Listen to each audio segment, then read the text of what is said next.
Direct చేసినప్పుడు అజయ్ ఘోష్ గారు అంటే నాకు అజయ్ తెలుసు, the tall person. So I thought okay అని చెప్పాను, యాక్సెప్టెడ్. అండ్ ఫస్ట్ డే నేను జడ వేసుకున్నాను, ఆయన కొంచెం యంగ్గా ఉంటారు. సో క్యారవెన్లోకి వచ్చి, మేడం మీరు హీరోయిన్ లాగా ఉన్నారు అన్నారు.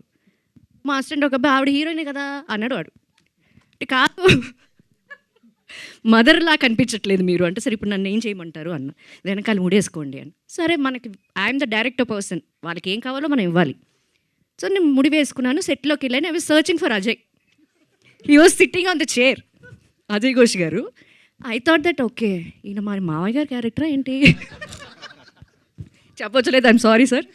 But he was standing, I knew that is was చదువుకుంటున్నారు ఏదో. So okay okay is the one. అయితే సర్చింగ్ ఫర్ అంటే నా ఒక అమ్మాయి ఉండే, మా ఏంటమ్మా వెతుకుతున్నారంటే, అజయ్ ఘోష్ ఎక్కడమ్మా అజయ్ ఘోష్, ఆయనే కదా మేడం అజయ్ ఘోష్ అంటే. ఓ ఆయనేనా? అప్పుడు there is nothing to do on set. I said అప్పుడు నేను అడిగాను కూడా, అడిగినట్టున్నాను మిమ్మల్ని అంటే. లేదు మేడం, ఏంటంటే కొంచెం చిన్న వయసులోనే అప్పుడు జరుగుతుంటాయి కదా 80s 90sలో, పాపం రాశి గారు